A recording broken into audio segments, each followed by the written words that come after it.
પ્રમેય 10.2 છે.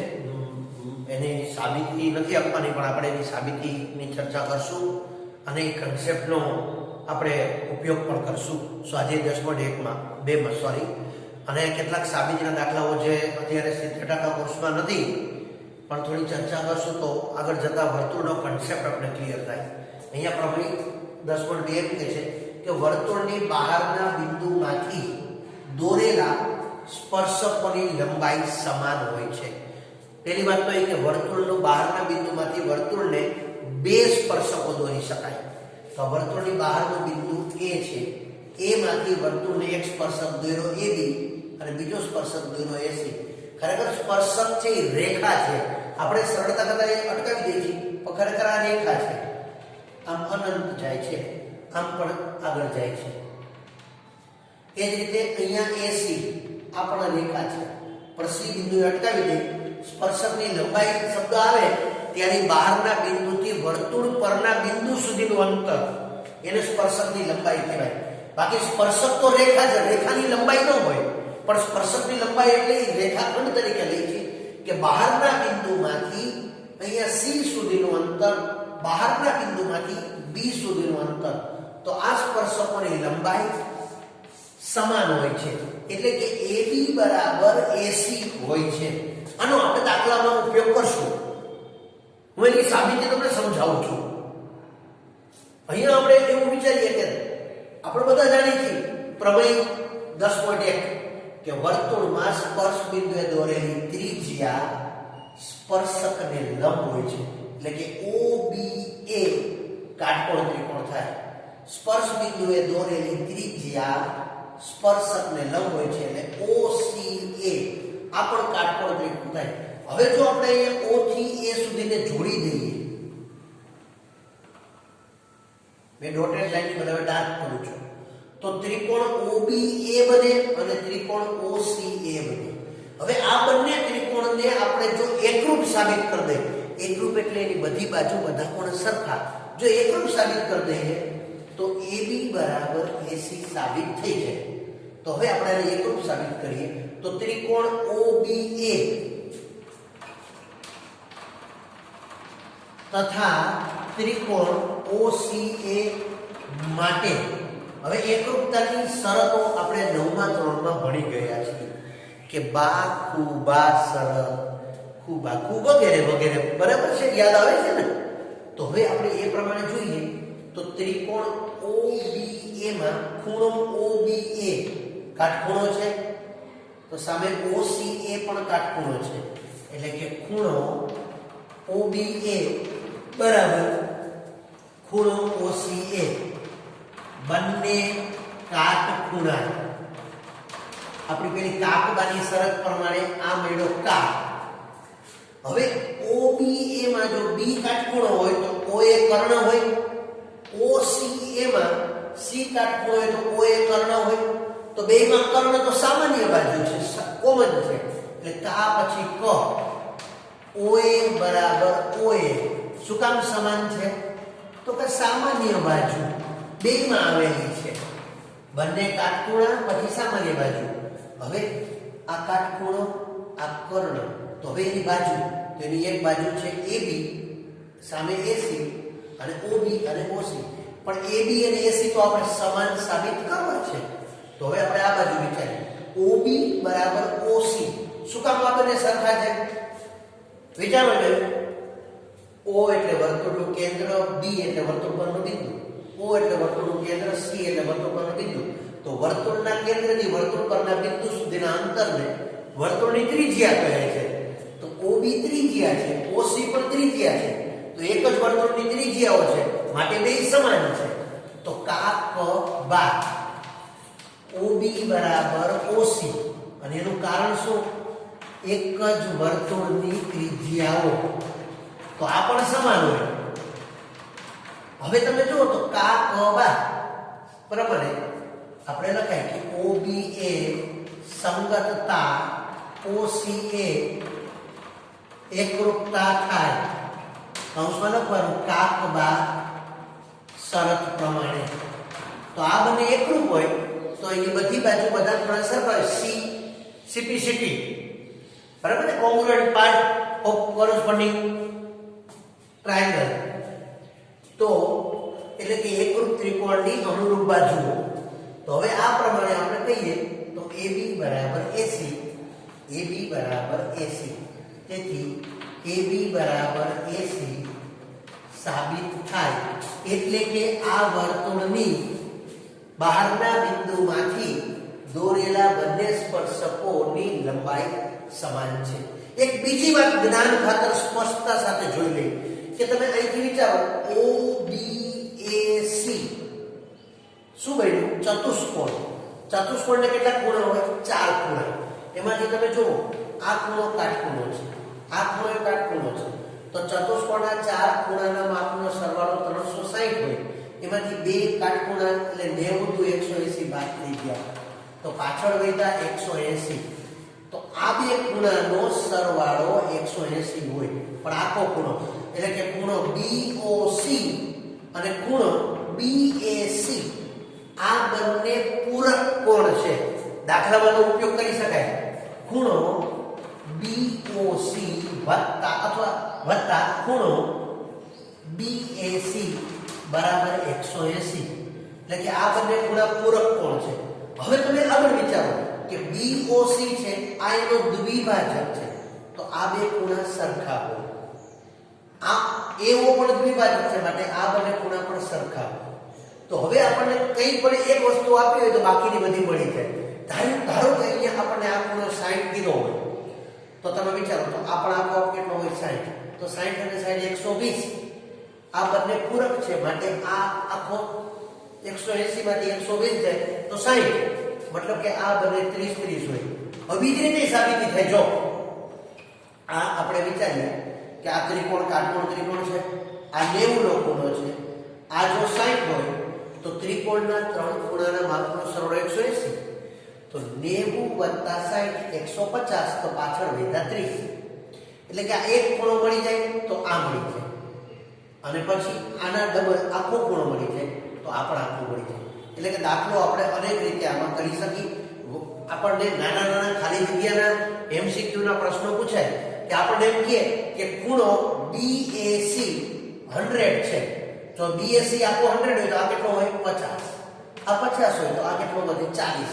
કારણ કે 50 માંથી 40 90 અને 90 180 અને આ 40 હોય તો આખો 80 હોય. આ 100 હોય તો આ 80 હોય. કારણ કે બંને પૂરક છે. તો આનો આપણે દાખલામાં ભરપૂર ઉપયોગ કરશું. હવે આપણે બે વર્તુળના છેદની વાત આપણે સમજીએ. આ વસ્તુ નોલેજ ખાતર તમે નોંધી શકો છો.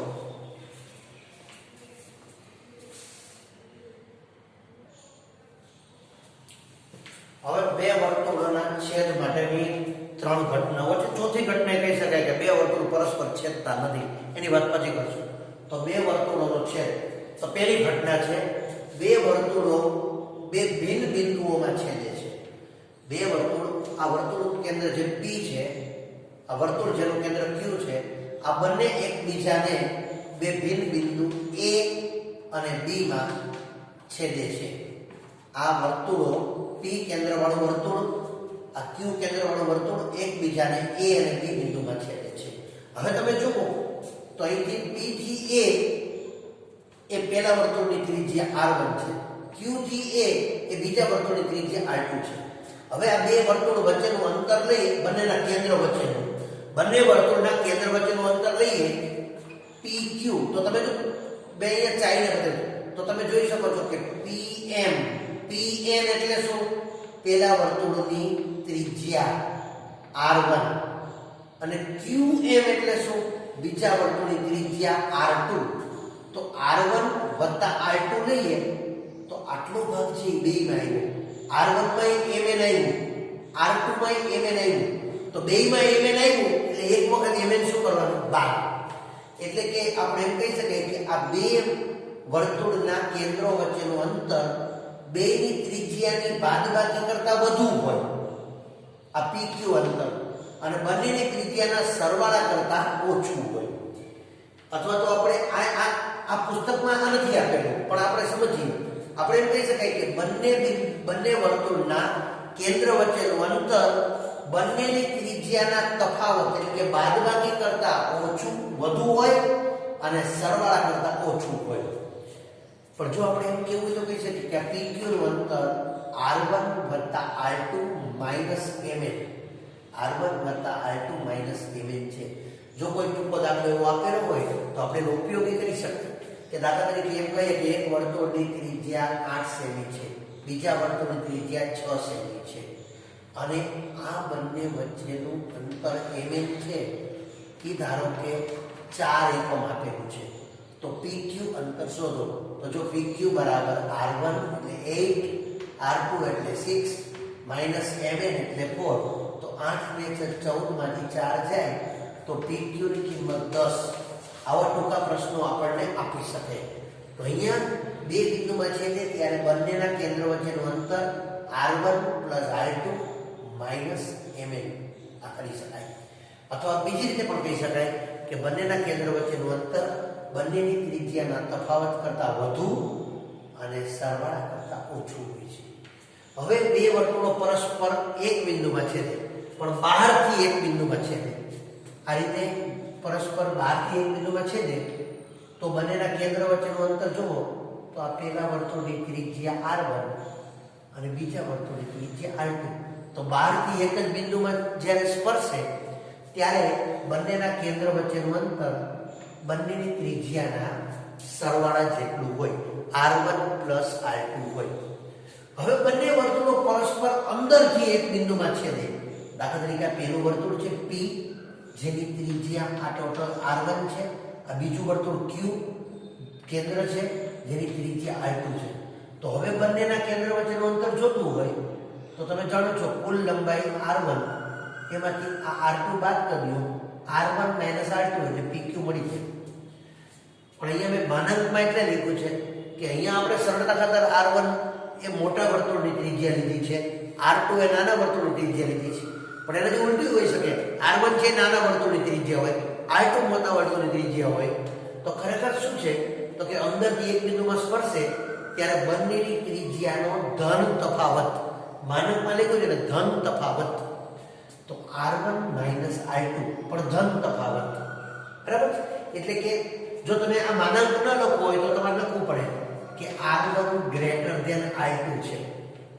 હવે જો R2 મોટા હોય તો R2 માઇનસ R1 કરી નાખો તોય ચાલે, પણ માનાંકમાં રાખો છો એટલે શું છે કે ધન તફાવત.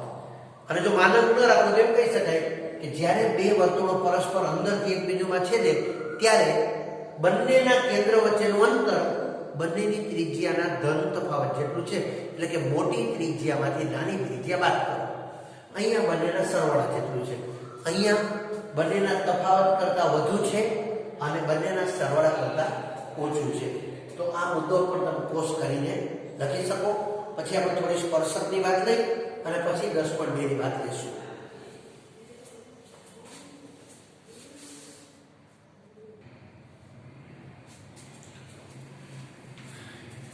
જો હવે સ્વાધ્યાય 10.2 એમાં 70% પોસ્ટ પ્રમાણે જે દાખલાઓ છે, દાખલા નંબર 1, 2, 3 છે, પછી 6 અને 7 છે. તો આપણે 1 અને 2 જોઈએ. બિંદુ Q માંથી દોરેલા વર્તુળના સ્પર્શકની લંબાઈ 24 સેમી. આ બિંદુ Q માંથી દોરેલો સ્પર્શક QP જેની લંબાઈ 24 સેમી અને વર્તુળના કેન્દ્રથી તેનું અંતર એટલે કે બિંદુ Q નું અંતર 25 સેમી છે. તો વર્તુળની ત્રિજ્યા શોધો. હવે બહુ સરળ છે, કાટકોણ ત્રિકોણ વાળી વાત. સ્પર્શ બિંદુએ દોરેલી ત્રિજ્યા સ્પર્શકને લંબ હોય એટલે કે એકને એક તથા ત્રિકોણ OPQ માં ખૂણો OPQ બરાબર 90 અને OQ કર્ણ થાય. હવે આપણે જાણીએ છીએ કે કર્ણનું માપ 25 આપ્યું છે, બાજુનું માપ 24 છે. આ બાજુ એટલે કે ત્રિજ્યા શોધવી છે. તો આપણે સીધું સૂત્ર લખશું. જો કર્ણ શોધવો હોય તો બાકીની બે બાજુની લંબાઈના વર્ગોનો સરવાળો. જ્યારે અહીંયા બાજુ શોધવી હોય તો કર્ણના વર્ગમાંથી બાકીની બાજુનો વર્ગ બાદ. એટલે કે સીધું સૂત્ર OP સ્ક્વેર બરાબર OQ square minus PQ square.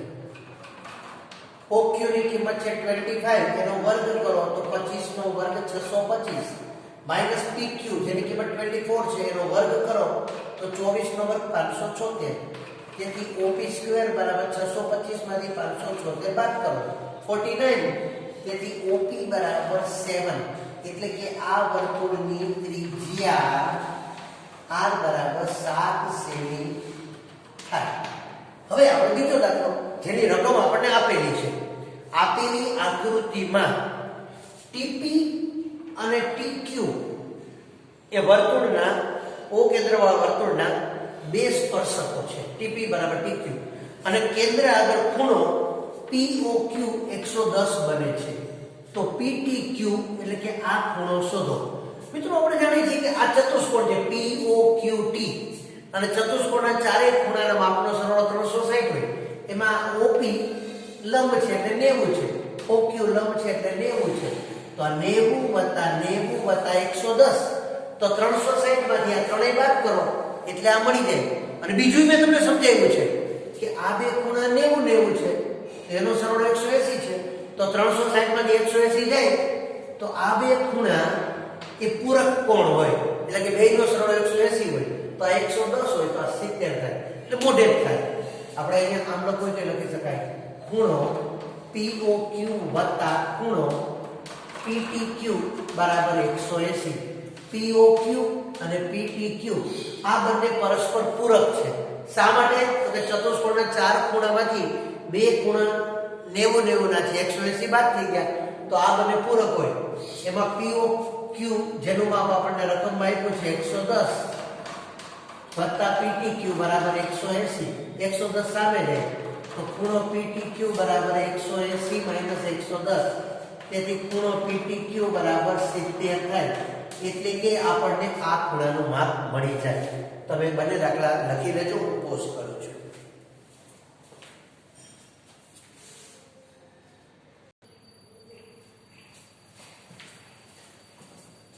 દસ પોઈન્ટ 2 નો ત્રીજો દાખલો રકમ વાંચું છું. ઓ કેન્દ્ર વાળા અને વર્તુળની બહારના બિંદુ P માંથી દોરેલા સ્પર્શકો PA અને PB વચ્ચે 80 નો ખૂણો રચાતો હોય.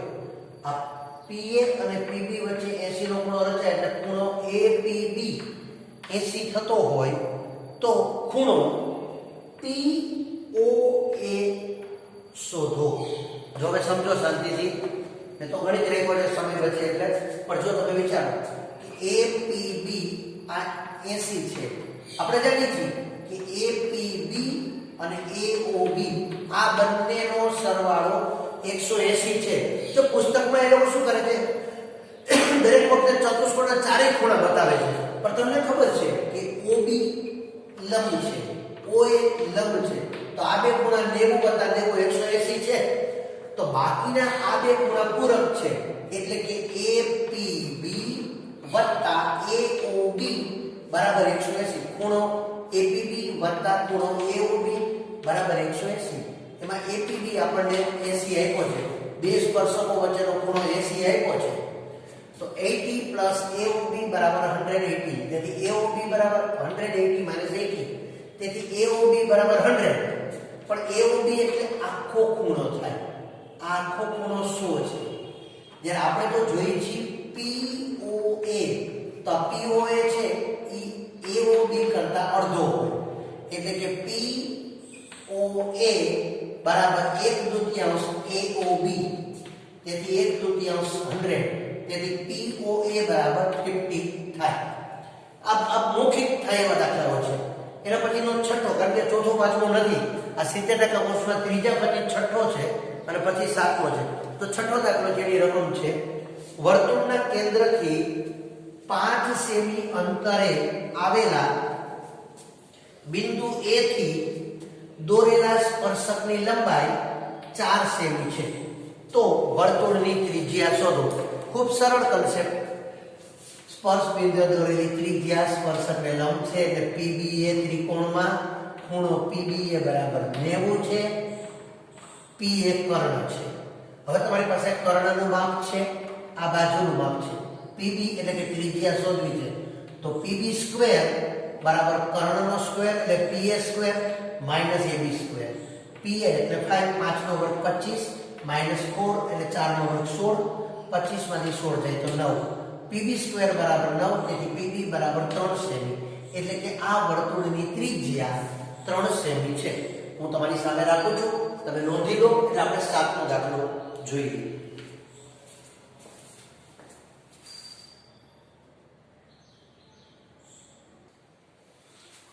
સાતમી રકમ છે, બે સમકેન્દ્રી વર્તુળો ની ત્રિજ્યાઓ અનુક્રમે 5 સેમી મોટા વર્તુળની અને નાના વર્તુળની 3 સેમી છે. મોટા વર્તુળની એક જીવા એબી નાના વર્તુળને સ્પર્શે છે. હવે અહીંયા બે કન્સેપ્ટ શીખવાના છે. કન્સેપ્ટ નંબર 1, સ્પર્શ બિંદુએ દોરેલી ત્રિજ્યા સ્પર્શકને લંબ છે. આ નાના વર્તુળ માટે એબી સ્પર્શક છે. નાના વર્તુળ માટે એ છે એ બહારનું બિંદુ છે, પી છે એ સ્પર્શ બિંદુ છે. હવે આ છે એ બહારના બિંદુનું અંતર, પણ મોટા વર્તુળની ત્રિજ્યા એટલે 5 સેમી છે. આ છે એ નાના વર્તુળની ત્રિજ્યા ઓપી એ 3 સેમી છે. અહીં લખ્યું છે OA બરાબર 5 r1 એટલે કે મોટા વર્તુળની ત્રિજ્યા, OP બરાબર r2 એટલે કે 3 નાના વર્તુળની ત્રિજ્યા, AB એ જીવા છે. તો આ અંતર આપ્યું છે, આ આપ્યું છે, તો કાટકોણ ત્રિકોણ પરથી AP મળી જાય. પણ અહીંયા એક નવો કન્સેપ્ટ. હવે નાનું વર્તુળ કાઢી નાખો તો વર્તુળના કેન્દ્રમાંથી આ AB છે એ મોટા વર્તુળની જીવા છે.